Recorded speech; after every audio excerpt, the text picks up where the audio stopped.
Marvel Studios Thunderbolts opens in Indian theatre from May 1, 2025. English, Hindi, Tamil and Telugu. மாணவர்களின் சிந்தனைகளை வடிவமைக்க SNS Institutions. மாணவர்களின் சாதனைகளை போற்றும் SNS Institutions Kovai. Satyabama Institute of Science and Technology. Admissions open. It is a clear message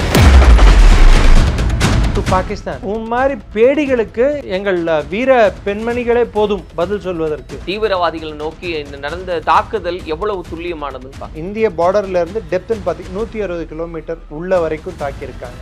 India நினைத்தால் துல்லியமாக எதிரிகளை தாக்க முடியும். இந்தியா நினைத்தால் பாகிஸ்தானுக்கு உள்ள ரேடார் மற்றும் பல அரண்களை தகர்த்து எறிய முடியும். பாகிஸ்தான் டிஃபென்ஸ் மினிஸ்டர் ஸ்டேட்மெண்ட், நீங்கள் எல்லையில் தாக்குவதை நிறுத்தினால் நாங்கள் பேச்சுவார்த்தைக்கு தயார். உன்னை நான் பேச்சுவார்த்தைக்கு நான் கூப்பிடவே இல்லையே. கிட்டத்தட்ட வடிவேலு காமெடி மாதிரி தானே ஆயிடுச்சு. பாகிஸ்தான் மீது நீ தாக்குதல் நினைத்தாலே அது நடக்கும். டெல்லி தகர்க்கப்படும், மும்பை முழுதுமே அழிந்து போகும். எங்களிடம் 1/4 kg அட்டாமிக் பாம் உள்ளது, 1/2 kg அட்டாமிக் பாம் உள்ளது, 130 அட்டாமிக் வெடிகுண்டுகளை வைத்துள்ளோம். சும்மா நாங்க காட்சிக்கு வைக்கல அப்படின்லாம் பேசினா இப்ப எங்க போச்சு? நம்ம பார்டரை கிராஸ் பண்ணாமலே இவ்வளவு சேதங்களை ஏற்படுத்த முடியும் அப்படின்னு சொல்றது வந்து it's an element of surprise. புது type of weapon systems weapons use பண்ணியிருக்காங்க. இன்னும் நிறைய பேருக்கு இவங்க என்னத்தை யூஸ் பண்ணாங்கன்ட்டு புரியாம திக்கு தெரியாம விழிப்புதுங்கி உட்கார்ந்துட்டு இருக்காங்க.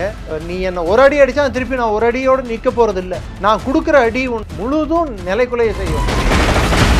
பாகிஸ்தானை பொறுத்த வரைக்கும் இன்னும் நிறைய இடங்கள்ல வந்து அவங்க தீவிரவாத பயிற்சி அப்படின்றதெல்லாம் நடக்க 60 இடங்களுக்கு. அப்ப பர்டிகுலரா இந்த 9 இடங்கள் அப்படின்றது என்ன காரணம்? கொடிய செயலை செய்தார்களோ அவர்களை நாங்கள் தண்டிப்போம். பாகிஸ்தான் ராணுவத்தை இப்போது நாங்கள் தண்டிக்க வேண்டிய தேவையில்லை என்று நாங்கள் கருதுகிறோம். எந்த அளவுக்கு பாதிப்பு அவங்களுக்கு ஏற்படுத்தியிருக்கோம் சார்? நீங்க பால்பூர்ல வெடிக்கிறத வந்து அந்த வீடியோ எடுத்து ஒரு ஃபுட்டேஜ் போட்டாங்க பாருங்க. அந்த ஸ்கேல் ஆஃப் பிளாஸ்ட்ன்றது பிரைமரி இம்பாக்ட்ல அந்த இடத்துல இருந்தா எவனும் பொழைச்சிருக்க மாட்டான், அது கேரண்டி. இந்த எஃபெக்ட்ல வெடிக்குதுன்னா மூளை கலங்கி காது வழியா ரத்தம் வந்து இன்டர்னல் ஹெமரேஜால சாவக்கூடிய நபர்கள் அதிக பேர் இருப்பாங்க. பாகிஸ்தானி வந்து காலைல வந்த வீடியோ, மௌலானா மசூத் அசர் வீடு மீது குண்டு போட்டு விட்டார்கள், 4 குண்டுகள் வந்து விழுந்தன. பாகிஸ்தான் ஆர்மி என்னத்தை பண்ணிட்டு இருக்கு? தூங்கிட்டு இருக்கா? எங்க இருக்கீங்கடா நீங்க எல்லாம்? மசூத் அசர் வீடு மீது விழுந்த குண்டு பக்கத்து வீடுகளில் விழுந்தால் அப்போ அவர்களுக்கு என்ன ஆகும் என்ற அந்த பயம் மக்களை பீதியில் ஆழ்த்தும். இப்போ பாகிஸ்தான் ராணுவத்துக்கு என்ன மிச்சம் உள்ளது? அவர்கள் இறங்கியாக வேண்டும். சண்டை போட அவர்களுக்கு தைரியம் உண்டா? தெம்புண்டா? ராணி உண்டா? முடியுமா? அந்த ஏவுகணையினுடைய எடையை கிட்டத்தட்ட 1300 கிலோ அப்படின்றத மென்ஷன் பண்ணாங்க. 21 கோடி ரூபாய் அதனுடைய மதிப்பு ஒரு குண்டோடைய அது அப்படின்லாம். சார் நான் சொல்றேன், இந்தியர்களினுடைய ரத்தம் கொதிக்குது அப்படின்னு பிரதமர் பேசியிருந்தாரு. அதனுடைய எதிர்வினையை நம்ம பார்க்கிறோம். ஆபரேஷன் சிந்தூர் அப்படின்றது அந்த பெயர்ல இருந்தே கூட ஆரம்பிக்கலாம் சார். எவ்வளவு அர்த்தம் பொதிந்ததா இருக்குன்னு பாக்குறீங்க? அதாவது இந்திய தாய்மார்கள், நமது சகோதரிகள் அவங்களோட கணவர்களை கொன்ற கயவர்கள் ஃப்ரீயா சுத்திட்டு இருக்காங்க. அதுக்கு பாகிஸ்தான் ராணுவம் துணை போயிருந்தது. அதற்கு தக்க பதிலடி கொடுப்பதற்கு ஒரு சரியான பெயராக பிரதமர் தேர்ந்தெடுத்த பெயர் ஆபரேஷன் சிந்தூர்.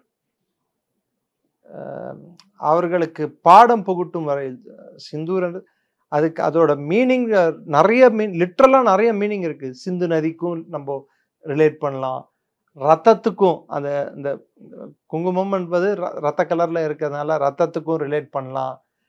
அவர்களின் குங்குமம் வைக்க முடியாத சூழ்நிலைக்கு தள்ளியவர்களை பாடம் புகட்டுவதும் என்றும் அர்த்தம் அதற்கு கற்பிக்கலாம். நிறைய அர்த்தங்கள், உள்ளர்த்தங்கள் நிறைய பொருந்தியது. சிம்பாலிக் ஜெஸ்டர்ஸ் நிறைய இருந்தது. உதாரணத்துக்கு 2 ஃபீமேல் ஆஃபீஸர்ஸ் தான் அவர் வந்து பிரசன்டேஷனுக்கு அனுப்பி வைத்திருந்தாங்க கவர்மெண்ட். அதுவும் சிம்பாலிக், எப்பயுமே நடந்தது இல்லை. எனக்கு தெரிந்து 2002 ஜெனரல் சுந்தர்ராஜன் பத்மநாபன் அவர் ஆர்மி தளபதியா இருக்கும்போது இதே மாதிரி ஒரு stand off operation Parakram parliament attack நடந்த பிற்பாடு அவரை வந்து ப்ரெஸ் பிரீஃபிங்க்கு அனுப்பி வச்சாங்க. அதுக்கப்புறம் ஒரு ப்ரெஸ் பிரீஃபிங்க்கு வந்து ஆர்மி ஏர்ஃபோர்ஸை சேர்ந்தவங்க வர்றது வந்து இதுதான் ஃபர்ஸ்ட் வாட்டி நான் பார்க்குறேன். அவங்க வர்றது பெரிய விஷயம் இல்லை. அதுவும் 2 women officers, Nari Shakti in full display அப்படின்னு சொல்லுவாங்க. ஸோ எங்கள் மகளிரே போதும் உன் இராணுவத்திற்கு பாடம் கற்பிப்பதற்கு, எங்கள் ஆண்மகன்கள் தேவையில்லை. எங்கள் பெண்கள் மீது கை வைத்தால் எங்கள் பெண்களே உனக்கு தக்க பதிலடி கொடுப்பார்கள் என்ற அந்த ஒரு சாயத்தில் தான் இந்த ஒரு என்டையர்லி அந்த ஸ்கிரிப்ட், அந்த நெரேட்டிவ், இது எல்லாமே பாகிஸ்தானுக்கு வந்து ஒரு ப்ராப்பரான ஒரு லெசன் கற்றுக்கணும் அப்படின்னு சொல்கிற ஒரு மைண்ட் செட்டோட தான் இந்த எல்லாத்தையுமே ப்ரிப்பேர் பண்ணியிருக்கேன். இது வந்து ஒரு நாள் 2 நாளில் ப்ரிப்பேர் பண்ணியிருக்கிறதுக்கான வாய்ப்பு இல்லை எனக்கு தெரிஞ்சு. So there must be some preparation gone behind. யார் ப்ரீஃபிங் கொடுக்க போகிறா, எந்த ஆஃபீஸரை செலக்ட் பண்ணணும், அந்த ஆஃபீஸர் வந்து ஆப்ஸ் ரூமில் அன்னைக்கு நேற்று இருந்துருக்கணும். சடனாக நாளைக்கு நேற்று இல்லாத ஒரு ஆஃபீஸரை காலைல கூப்பிட்டு உங்களுக்கு ப்ரீஃபிங் கொடுத்து நீங்கள் கொடுங்க அப்படின்னா முடியாது. அவங்களுக்கு அது தெரிஞ்சிருக்கணும். ஸோ அந்த ஆஃபீஸர்கள் இந்த இதில் ஈடுபட்டு இருக்கணும். அவங்களும் ஒரு பார்ட்டாக தான் அதில் அந்த டோட்டலாக நடந்த ஸ்ட்ரைக்ஸில் அவங்களும் ஒரு பார்ட்டாக ஈடுபட்டு இருக்கணும். ஸோ அப்போ அவங்க ஃபீமேல் ஆஃபீஸர்ஸையும் செலக்ட் பண்ணியிருக்காங்க. ஸோ ஃபீமேல் அப்படிப்பட்ட ஆஃபீஸர்கள், அதுவும் colonel rank and equivalent rank in ஏர்ஃபோர்ஸை தான் அவங்க வந்து கூப்பிட்டுருக்காங்க. It is a clear message to Pakistan. உன் மாதிரி பேடிகளுக்கு எங்கள் பெண்களே வந்து, எங்கள் வீர பெண்மணிகளே போதும் பதில் சொல்வதற்கு. இதோட ஒரு ஆணித்தனமான, அழுத்தமான, ஒரு ஆக்கப்பூர்வமான ஒரு பதிலை கொடுக்க முடியாதுன்னு நினைக்கிறேன். இப்போ நேற்று, அதாவது இரவு நடந்த இந்த தாக்குதல் அப்படின்றது மிக துல்லியமான ஒரு தாக்குதலா இருக்கு சார். ஏன்னா உலக அரங்குல இப்ப நம்ம நாட்டினுடைய எல்லை கடந்து ஒரு தாக்குதல் கொடுத்தோம்னா அது சர்வதேச பிரச்சனையாகும், மற்ற நாடுகளினுடைய தலையீடு வரும். இங்கிருந்தே அந்த ஏவுகணை மூலமா தாக்குதல் நடத்தியிருக்காங்க. அதுவும் அந்த பொதுமக்களுக்கும் பாதிப்பு இல்லாம, இராணுவத்தையும் தகர்க்காம, தீவிரவாதிகளை நோக்கி இந்த நடந்த தாக்குதல் எவ்வளவு துல்லியமானதுன்னு பார்க்க. அடிப்படையா நீங்க அந்த தாக்குதலின் தன்மையை பார்க்கும்போது கிட்டத்தட்ட அந்த டெப்த்ன்னு பார்த்தீங்கன்னா, இந்திய பார்டர்ல இருந்து டெப்த்ன்னு பார்த்தீங்கன்னா 160 கிலோமீட்டர் உள்ள வரைக்கும் தாக்கியிருக்காங்க. நீளம், அதன் விஸ்தீர்ணம் பார்த்தீங்கன்னா பல 100 கிலோமீட்டர்கள் விஸ்தீர்ணம். பாவல்பூர் எங்க இருக்கு, கோட்லி எங்க இருக்கு, முசாஃபராபாத் எங்க இருக்கு, பல கிட்டத்தட்ட ஒரு 1000 கிலோமீட்டர் 1200 கிலோமீட்டர் தொலைவில் இருக்கும் இலக்கை தாக்கக்கூடிய ஒரு நிகழ்ச்சி இது. அதுவும் ஒரு கிராஜுவேட்டட் ரெஸ்பான்ஸ் என்ற ஸ்கேலில் உரியில நமது பாதுகாப்பு படைகளை அனுப்பணும். அடுத்து நம் விமான படையை அனுப்பணும் பாலாகோட்டில். இந்த வாட்டி நம்மளோட எந்த விதமான படையோ இல்லை நமது ஏவுகணைகள் போயிருக்கு, நமக்கு சம்பந்தப்பட்ட விமானங்களோ எதுவுமே அவங்களோட வான்வெளியில் ஊடுருவல. எல்லாமே இந்த பக்கத்துல இருந்து துல்லியமான தாக்குதலில் ஈடுபட்டிருக்கிறோம். இதால் நம் புரிந்து கொள்ள வேண்டியது நிறைய விஷயங்கள். இந்தியா நினைத்தால் துல்லியமாக எதிரிகளை தாக்க முடியும், 1. 2வது, இந்தியா நினைத்தால் பாகிஸ்தானுக்கு உள்ள ரேடார் மற்றும் பல அரண்களை தகர்த்து எறிய முடியும். அவங்க சொன்னது எங்களுக்கு HQ-9 சைனா கொடுத்த ஆன்டி பெலாஸ்டிக் மிசைல் சிஸ்டம் இருக்கு, அதை வச்சு இந்தியாவிலேருந்து வரக்கூடிய எந்த அச்சுறுத்தலையும் நாங்கள் தகர்த்து விடுவோம். அப்போ என்ன தூங்கிட்டு இருந்தது அது? ஸோ அது யூஸ்லெஸ்ன்றது வந்து சைனா பொருளுக்கு வாரண்டி இல்லை கேரண்டி இல்லைன்னு நம்ம சொல்லுவோம் பார்த்தீங்களா, அது ப்ரூவ் ஆயிருக்கு இன்னொரு வாட்டி. அப்போ இல்லாததை தான் சொல்லிட்டு இருந்திருக்காங்க இவ்வளவு நாளும். ஆமாம், அதாவது பாகிஸ்தானுக்கு வந்து ஒரு கிராண்டியர் இல்யூஷன் அப்படின்வாங்க இங்கிலீஷில். நான் எவ்வளோ பெரிய ஆள் தெரியுமா, என் மேலே கை வச்சா என்ன ஆகும் தெரியும், இப்படியே பில்டப் கொடுத்துக்கிட்டே வாழ்ந்துட்டு இருக்குது. ஒரு சில படங்களில் வடிவேலு பில்டப்லேயே கேரக்டரை நவுத்திட்டு போவார் பாருங்க, அது மாதிரி அந்த பில்டப்லேயே நவுத்திட்டு போகிறது. கடைசியில் பிரச்சனைன்னு வந்துருச்சுன்னா கோடு ஒன்று கிழிச்சிட்டு, இந்த கோடை நீயும் தாண்டக்கூடாது நானும் தாண்ட மாட்டேன், தாண்டுனா நான் செத்துருவேன் அப்படின்னு பாருங்க. இன்னைக்கு sorry it's comical but it is a fact. இன்னைக்கு இப்போ நான் வரத்துக்கு முன்னாடி கொஞ்ச நேரத்துக்கு முன்னாடி பாகிஸ்தான் டிஃபென்ஸ் மினிஸ்டர் ஸ்டேட்மெண்ட், நீங்கள் எல்லையில் தாக்குவதை நிறுத்தினால் நாங்கள் பேச்சுவார்த்தைக்கு தயார். என்ன உன்னை நான் பேச்சுவார்த்தைக்கு நான் கூப்பிடவே இல்லையே. அதுதானே கிட்டத்தட்ட வடிவேலு காமெடி மாதிரி தானே ஆயிடுச்சு. அதுக்கு முன்னாடி வரைக்கும் பாகிஸ்தான் மீது நீ தாக்குதல் நினைத்தாலே அது நடக்கும், எங்கள் F-16கள் உங்கள் இலக்கை நோக்கி தாக்கும், டெல்லி தகர்க்கப்படும், மும்பை முழுதுமே அழிந்து போகும், எங்களிடம் 1/4 kg அட்டாமிக் பாம் உள்ளது, 1/2 kg அட்டாமிக் பாம் உள்ளது, 130 அட்டாமிக் வெடிகுண்டுகளை வைத்துள்ளோம். இதெல்லாம் எங்க போச்சு? சும்மா நாங்க காட்சிக்கு வைக்கல அப்படின்லாம் பேசினா இப்ப எங்க போச்சு? சிலரை சில நாள் ஏமாத்தலாம், பலரை பல நாள் ஏமாற்றலாம், எல்லாரையும் எல்லா நாளும் ஏமாற்ற முடியாது. பாகிஸ்தான் பல காலம் இந்த ஒரு பொய்யை வந்து சொல்லிக்கொண்டே உலக நாடுகளையும் அச்சுறுத்தி இந்தியாவையும் அச்சுறுத்தி கொண்டிருந்தது. அதை முதல் வாட்டி உரியில் முறியடித்தார். ஓகே, நீ சொல்றது பொய் தான் சொல்லிட்டு. 2வது வாட்டி பாலாகோட் நடக்கும்போது 2வது வாட்டி அந்த பொய்யை முறியடிச்சாரு. 2 வாட்டி பொய்யை முறியடிச்ச அப்புறம் 3வது வாட்டி அவர் சொன்ன ஒரு பாயிண்ட், பிரதமர் சொன்ன ஒரு பாயிண்ட் எடுத்து பாருங்க. நேரம் குறைவாக உள்ளது, இலக்கு பெரியதாக உள்ளது. இப்போ புரியுதா இலக்கு என்பது எத்தனை இலக்குகள்னு சொல்லிட்டு? அப்ப எல்லாமே காரணத்தோட பேசப்பட்டது தான். அந்த நீங்க டீகோட் பண்ண ஆரம்பிச்சீங்கன்னா ஒவ்வொரு வேர்டுக்கும் ஒரு மீனிங் இருக்கு. நான் போன வாட்டி உங்ககிட்ட சொன்னேன், இந்த தாக்குதலானது துல்லியமான தாக்குதலாக இருக்கும், பரவலாக பெரிய அளவிலான தாக்குதலாக இருக்கும் அப்படின்னு சொல்லிட்டு. நான் கூட கிரகிக்கல இந்த மாதிரி தாக்குதல்கள் இவங்க நடத்த முடியும் அப்படின்னு சொல்லிட்டு. நான் வேற மாதிரி சிந்திச்சு பார்த்தேன். சப்போஸ் ஏர்ஃபோர்ஸ் உள்ளே போய் அடிக்கும்னு நான் நினச்சேன், இல்லை நேவியை வச்சு பண்ணுவாங்கன்னு நினச்சேன். பட் நம்ம பார்டரை கிராஸ் பண்ணாமலே இவ்வளோ சேதங்களை ஏற்படுத்த முடியும் அப்படின்னு சொல்றது வந்து it's an element of surprise. உலக அரங்கிலையும் இந்தியாவுக்கான அந்த பொட்டன்ஷியல் என்ன அப்படின்றதையும் காமிச்சிருக்காங்க. புது டைப் ஆஃப் வெப்பன் சிஸ்டம்ஸையும் வெப்பன்ஸையும் யூஸ் பண்ணியிருக்காங்க.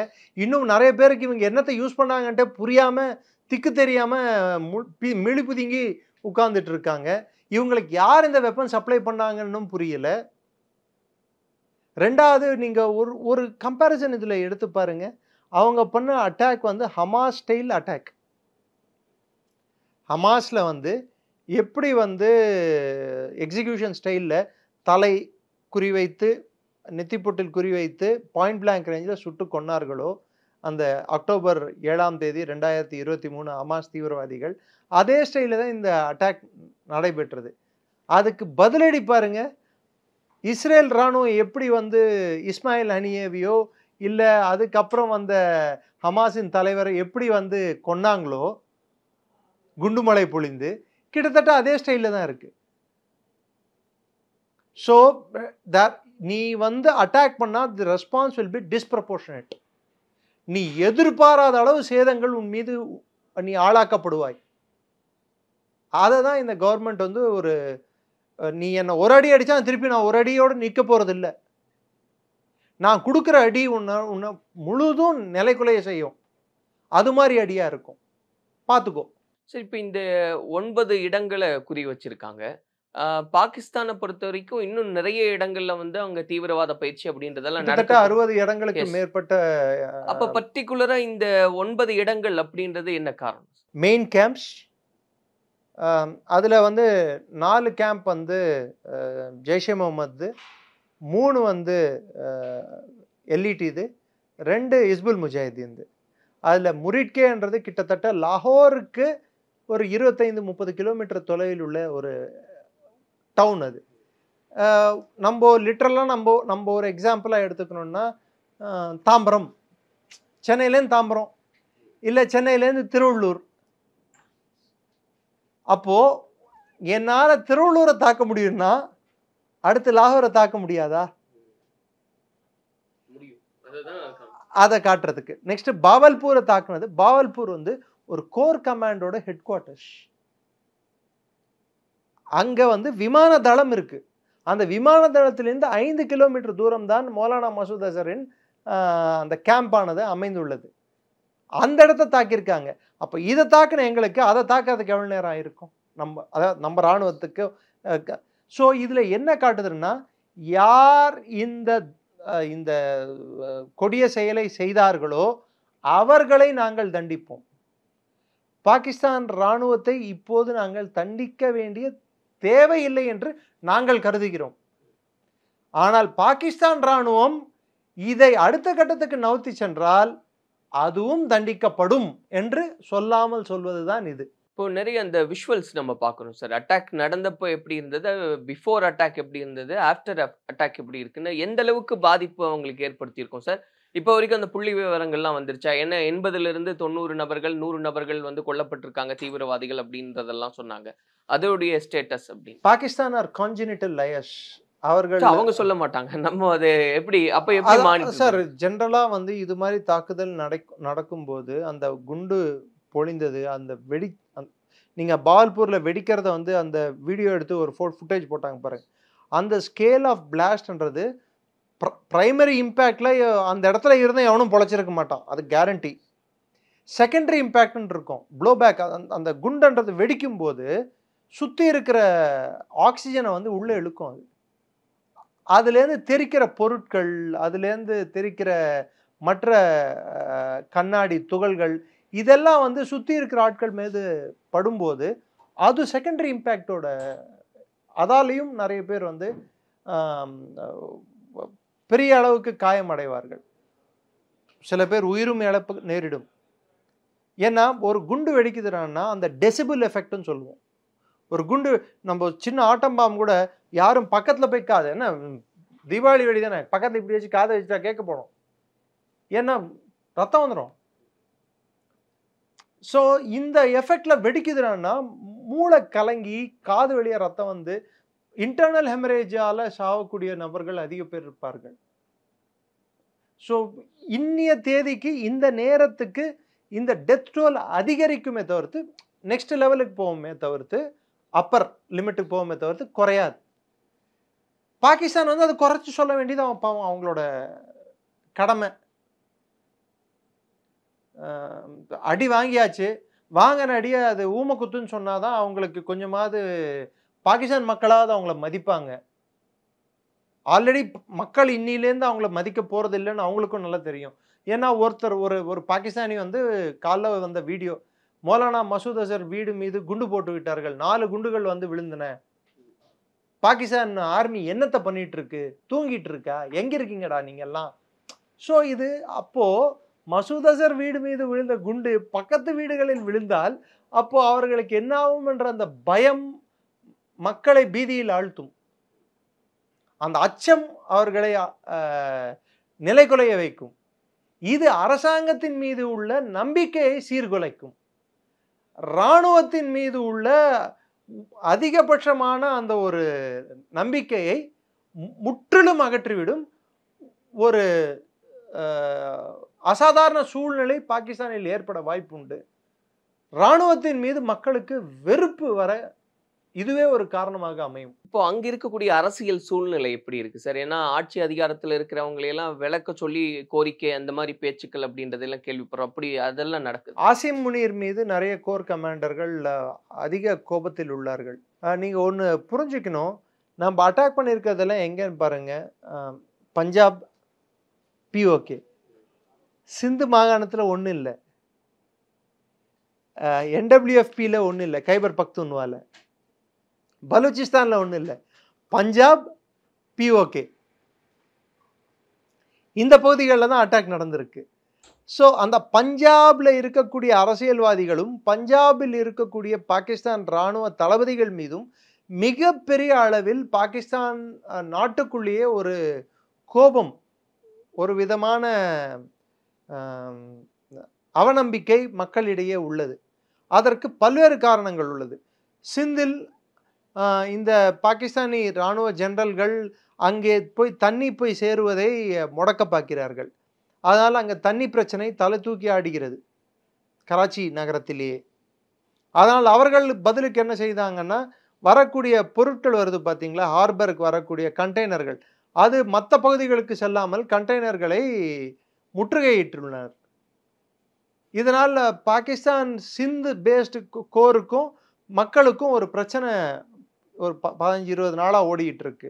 ஸோ அங்கே பொருளாதாரம் ப்ளஸ் இனம் ஒரு பிரச்சனை வெடிச்சிருக்கு. பலூச்சிஸ்தான்லேயும் பலூச் கலாச்சாரம் இனம் சார்ந்த ஒரு பிரச்சனை ஓடிக்கிட்டு இருக்கு. அங்கே இருக்கிற கொட்டால இருக்கிறவங்க அங்கே அந்த பிரச்சனையை பார்த்துட்டு இருக்காங்க. இங்கே பார்த்தீங்கன்னா கைபர் பக்துன்வால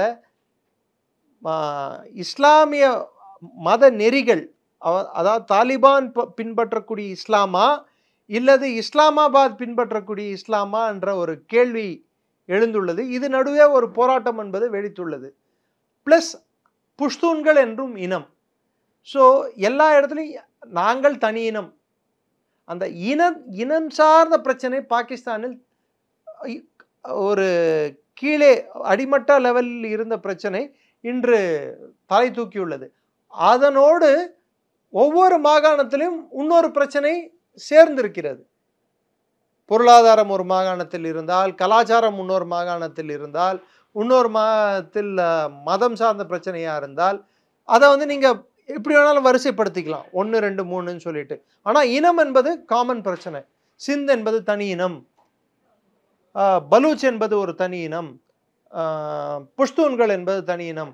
எப்படி இந்தியர்களை தமிழன் என்பது தனி இனம், அது என்பது தனி இனம், இது என்பது தனி இனம்னு சொல்லி பாகிஸ்தான் வந்து பிரித்தாளும் சூழ்ச்சியை ஒரு காலகட்டத்தில் கையாள நினைத்தார்களோ, to bleed India through 1000 cuts அப்படின்னாங்க. இந்தியாவை உடைக்க வேண்டும் என்றால் இந்தியாவுக்குள் இருக்கும் உள்நாட்டு பிரச்சனைகளை வளர்த்துவிட்டு அதை பூதாகரமாக்கினால் இந்திய மக்களே அடித்து கொண்டு சாவார்கள், இந்தியா துண்டாடப்படும் என்று அவர்கள் யோசித்தார்கள். நாம் 1000 வெட்டுகள் தேவையில்லை பாகிஸ்தானை வெட்டுவதற்கு, 3 வெட்டுகள் போதும். இன்று அவர்களே வந்து ஒருத்தரை வெட்டி கொள்ளும் நிலைக்கு தள்ளப்பட்டுள்ளனர். இன்னைக்கு ஒரு கேன் தண்ணி 25 லிட்டர் தண்ணி 300 ரூபா சார், 302 ரூபா. அதாவது $1 ஈக்குவல் டு 302 rupees பாகிஸ்தானில். $1 கொடுத்தா ஒரு கேன் தண்ணி கிடைக்கும், குடிக்கிற தண்ணி. சக்கரை எவ்வளோ தெரியுமா? 200 ரூபா. கோதுமை, மைதா இதெல்லாம் எவ்வளோ தெரியுமா? கோதுமை ரேட் தெரியாது, மைதா வந்து 450 ரூபாலேருந்து 500 ரூபாயில் ஆசிலேட் ஆகிட்டு இருக்கு. 28% தண்ணி கம்மியாக கிடைக்க போகிறது. அந்த தண்ணி கம்மியாக கிடைக்குதுன்னா அவங்க சாகுபடி, அவங்க விழக்கூடிய விளைநிலங்கள் அது எல்லாமே கம்மியாகும் இல்லையா? அதனால் அந்த இராணுவத்தின் போர் புரியும் தன்மையானது கேள்விக்கு உள்ளாக்கப்பட்டது. அவர்கள் போர் புரியாமல் அந்த போரை அவர்கள் ஏவிவிடும் கூலிப்படை, ஏவல் நாய்கள் போல் அவர்கள் உபயோகிக்கும் இந்த தீவிரவாத அமைப்புகளை அவர்கள் இந்தியாவில் ஏவிவிட்டு இந்த தீவிரவாத செயல்களில் ஈடுபட்டு கொண்டிருந்தனர். இன்று அவர்களே தகர்க்கடிக்கப்பட்ட பிறகு இப்போ பாகிஸ்தான் இராணுவத்துக்கு என்ன மிச்சம் உள்ளது? அவர்கள் இறங்கியாக வேண்டும். சண்டை போட அவர்களுக்கு தைரியம் உண்டா? தெம்புண்டா? திராணி உண்டா? முடியுமா? அவர்கள் அடிமட்டத்தில் இருக்கும் மேஜர், லெப்டினன்ட், கர்னல் ரேங்க் அதிகாரிகள் பல பேர் பல இடங்களில் ராஜினாமா செய்துள்ளனர். ஏண்டா உன்னோட சந்தோஷத்துக்கு நான் பலியாகணுமா அப்படின்னு சொல்லிட்டு. தட் மீன்ஸ் ஆர்மியில் வந்து ஒரு இன்சபார்டினேஷன் நடக்கு. இன்சபார்டினேஷன்னா ஒரு தலைமை அதிகாரி சொல்லும் பேச்சை கீழே இருக்கும் அதிகாரி கேட்கும் நிலையில் இல்லை என்றால் அந்த எந்திராங்கம் பழுதடைகிறது என்று அர்த்தம். ஒரு ஸ்டேட்டோட சீஃப் மினிஸ்டர் ஒரு சீஃப் செக்ரட்டரிக்கு ஒரு ஆர்டர் போட்டார்னா அதை அவர் கேட்கணும். அதுதானே இயல்பு, மரபு. நான் கேட்க முடியாது போ அப்படின்னா சிஸ்டம் என்ன ஆகும்? ஸோ அப்போ அங்கே எல்லா விதத்துலையும் கொலாப்ஸ் ஆகிட்டு இருக்கு அப்படின்றது. கொலாப்ஸ் ஸ்டார்ட் ஆகிடுச்சு சார். அந்த கொலாப்ஸ் ஸ்டார்ட் ஆகி அந்த ஒரு it is a symptomatic disorder அங்கே ஆரம்பிச்சிடுச்சு. உங்களுக்கு இன்னொரு விஷயம் சொல்கிறேன். 2 நாளில் இன்னொரு 24வது பெயில் அவுட்டுக்கு IMF கிட்ட போய் கையேந்தி நிற்கணும் பாகிஸ்தான். இப்போ சண்டையை இந்தியா கூட வளர்த்துக்கிட்டு எனக்கு லோன் கொடுன்னு கேட்டா, ஏண்டா நீ சண்டை போடுறதுக்கு நான் உனக்கு கடன் கொடுக்கணுமான்னு அவன் கேட்க மாட்டான் சார். நீங்கள் சுகாதாரத்துக்கு பணம் கேட்டால் கொடுப்பான், உன் பொருளாதாரத்தை ரீஸ்ட்ரக்சர் பண்ணுறதுக்கு பணம் கேட்டால் கொடுப்பான், கல்விக்கு பணம் கேட்டால் கொடுப்பான், மற்ற எல்லாத்துக்கும் கொடுப்பான். தீவிரவாதத்தை வளர்க்குறதுக்கும் இன்னொரு நாடு கூட சண்டை போடுறதுக்கும் எனக்கு காசு கொடு, லோன் கொடு அப்படின்னா கொடுப்பானா? ஸோ இப்போ எல்லா விதத்துலையும் கட்டம் கட்டியாச்சு பாகிஸ்தானுக்கு அப்படின்ற சூழ்நிலை தான் நீங்கள் சொல்கிறத வச்சு புரிஞ்சுக்க முடியுது சார். இப்போ நேற்று நடைபெற்ற தாக்குதலில் பயன்படுத்தப்பட்ட ஆயுதங்கள் என்னவா இருக்குது சார்? ஏன்னா குறிப்பாக இப்போ சில செய்திகள்லாம் பார்க்க முடியுது வாட்ஸ்அப்பில், பட் எந்த அளவுக்கு ஊர்ஜிதப்படுத்தப்பட்டதுன்னு தெரியல. அந்த ஏவுகணையினுடைய எடையை கிட்டத்தட்ட 1300 கிலோ அப்படின்றத மென்ஷன் பண்ணுறாங்க. 21 கோடி ரூபாய் அதனுடைய மதிப்பு ஒரு குண்டோடையது அப்படின்லாம். சார் நான் ஒன்று சொல்கிறேன், ஃபார்வர்ட் மெசேஜஸ் அதிகம் நம்பாதீங்க. ஓகே, அஃபிஷியலாக கவர்மெண்ட் அனௌன்ஸ் பண்ணுற வரைக்கும் let it be classified. நமக்கு எது தெரியவில்லையோ, எது தெரிய தேவையில்லை என்று அரசாங்கம் நினைக்கிறதோ அதை நமக்கு தற்போதைக்கு அது கான்ஃபிடென்ஷியலாக இருப்பதே நல்லது. இப்போ வரைக்கும் சொல்லப்பட்ட தகவல் என்ன சார்? ஏன்னா முப்படைகளினுடைய கான்ட்ரிபியூஷன் இருக்கு, முப்படைகளின் கான்ட்ரிபியூஷன் இருக்கு, உளவுத்துறையின் கான்ட்ரிபியூஷன். துல்லியமாக அவர்கள் இந்த நேரத்தில் இங்கே தான் இருப்பார்கள் என்று துல்லியமாக அந்த இடங்களை, இலக்குகளை நிர்ணயித்தது வந்து உளவு சேகரிக்கும் அமைப்புகள். அது முப்படைகளின் உளவு சேகரிக்கும் அமைப்புகளாகட்டும் அல்லது இந்தியாவின் வெளிநாட்டு உளவு சேகரிக்கும் அமைப்பான R&AW ஆகட்டும், மற்றும் மற்ற சில வழிமுறைகள் உள்ளது. இங்கே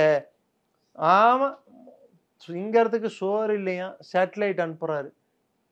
இப்படி என்று பேசிக்கொண்ட பல பேருக்கு புரியாதது, புலப்படாதது என்னவென்றால், இந்த சேட்டலைட்டுகளானது எடுக்கும் இமேஜுகளால் தான் நாம் இன்னைக்கு அந்த குண்டுகள் எங்கே போய் விழுந்தது என்ன என்று பார்க்க முடிகிறது. அந்த அக்யூரசி அப்படின்றது, அந்த அக்யூரசியை. ஸோ இது it is a precision guided attack.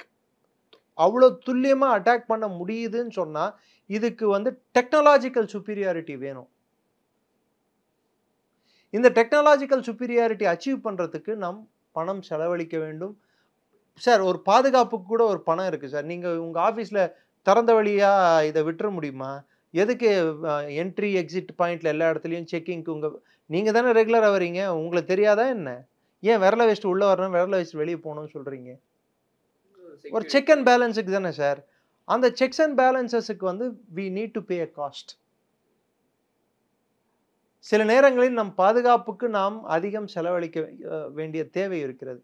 வீடு தங்கமுரான் பூசின வீடாக இருந்தால் கூட வீட்டு கதவானது இரும்பால் செய்யப்பட்டதாக தான் இருக்க வேண்டும். வீடு தங்கமுரான் பூசினதுன்னு சொல்லிட்டு வாசலை தங்கத்திலேயே பண்ணி வைப்பீங்க? நீங்கள் பிரித்து எடுத்துகிட்டு போயிட மாட்டான்? தாங்குமா? முதல்ல ஸோ அதுக்கான செலவுகள் ஆகத்தான் செய்யும். அதை தான் இந்த அரசாங்கமானது ஆட்சிக்கு வந்த பிற்பாடு பல்வேறு உள்நாட்டில் உற்பத்தியாகும் உபகரணங்களுக்கான தேவை அதிகரித்தது. உள்நாட்டிலேயே உற்பத்திகள் பல்வேறு ரகமாக பப்ளிக் பிரைவேட் பார்ட்னர்ஷிப் மூலம் நமக்கு வாய்க்கு சுலபமாக திட்டக்கூடிய 2 நபர்கள், 2A, அம்பானி, அதானி. ஆனால் அவர்களின் இண்டஸ்ட்ரியில் இராணுவ கருவிகள், இராணுவ உபகரணங்கள் மேனுஃபேக்சர் செய்யப்பட்டுள்ளன. தெரியுமா உங்களுக்கு? பாகிஸ்தானிடம் இன்று ஃபயர்ஸ், அதாவது அவர்கள் வெடிபொருள்கள் அவர்களிடம் கம்மியாக உள்ளது. காரணம், யுக்ரைன் போரில் அவர்களுக்கு பணம் வரும்னு சொல்லிட்டு 55mm 155mm ஷெல்ஸ் எல்லாமே, அவங்க கன்னில் யூஸ் பண்ணுற ஷெல்லாமே, ஆர்ட்லரி ஷெல்ல கிட்டத்தட்ட 3/2 பங்கு வித்துட்டாங்க. இப்போ அதை திருப்பி எடுத்துட்டு வரணும்னா நேரம் எடுக்கும். இல்லை வெளிநாட்டிலேருந்து வாங்கணும். வெளிநாட்டிலேருந்து வாங்கணும்னா என்ன பண்ணணும்? என்ன வேணும்? ஃபண்டு, மணி. எஸ், அது இருக்கா? பேங்க் பேலன்ஸ் எவ்வளோ என்கிட்ட இருக்கு? என்கிட்ட இருக்கிற பேங்க் பேலன்ஸ் $10 பில்லியன். அதுவும் எப்படி? சைனா கிட்டேருந்து 2 பில்லியன், சவுதி கிட்டேருந்து ஒரு 2 பில்லியன், அவங்கிட்டேருந்து ஒரு 2 பில்லியன், எல்லாருக்கிட்டேருந்து சேர்த்து வச்சுக்கிட்டு IMF கிட்டையும் சேர்த்து வச்சுட்டு இவ்வளோ இருக்குது. சவுதி ஒரு வாட்டி ரூலே போட்டான், நீ உன் அக்கௌண்ட்டில் பணத்தை வச்சுக்கலாம், ஆனால் அதை நீ செலவு பண்ணக்கூடாதுன்னு சொல்லிட்டு. அதான் கணக்கு காட்டுறதுக்கு மாத்திரம் பணம். ஸோ பாகிஸ்தானோட பொருளாதார நிலைமை அவ்வளோ கவலைக்கிடமாக உள்ளது. இந்த நிலையில் ஆசிம் முனீர் அவர் கடித்து விட்டார். ஆனால் கடித்த அளவு மெல்ல முடியுமா என்று பார்த்தால் முடியவில்லை. ஒரு பதவியிலிருந்து நீக்கப்பட்டார் இல்ல விலக்கப்பட்டார் அப்படின்னு வரக்கூடிய செய்திகள் எவ்வளவு ஊர்ஜிதமானது சார்? ஒன்று அடிப்படையாக ஏற்கனவே நான் சொன்ன மாதிரி கோர் கமாண்டர்களுக்கும் ஆசிம் முனீருக்கும் ஒரு உரசல் இருந்து கொண்டுதான் இருக்கிறது. அது எந்த கட்டத்தை எட்டி உள்ளது என்று நீங்களோ நானோ கிரகிக்க முடியாது. ஆனால் ஆசிம் முனீர் புறக்கணிக்கப்படுவதற்கான சாத்தியக்கூறு உண்டா என்று நீங்கள் கேட்டால் உண்டு. சூழ்நிலைகள் அப்படிதான். ஏன்னா யாரையோ ஒருத்தர் பலிக்கடா ஆக்கிதானே ஆகணும். இவ்வளவு பெரிய தாக்குதல் நடந்த பிற்பாடு இப்போ அவர்கள் அடுத்த கட்ட தாக்குதல் எப்படி அவர்கள் நடத்த முடியும்? அடுத்த கட்ட தாக்குதலானது ஆர்ட்லரி கன்ஸ் மூலம் குப்வாரா செக்டார் காஷ்மீரில் அவர்கள் ஷெல்லிங் அதாவது பீரங்கி தாக்குதல் பண்ணி கொண்டு இருக்கிறார்கள். இதை தவிர்த்து இன்டர்நேஷனல் பார்டர் ஜம்முவில் இருந்து குஜராத் வரை எங்கேயாவது இந்தியாவுக்குள் அத்துமீறி நுழைந்து தாக்குதல் செய்ய பாகிஸ்தான் ராணுவத்திற்கு அந்த வல்லமை உண்டா?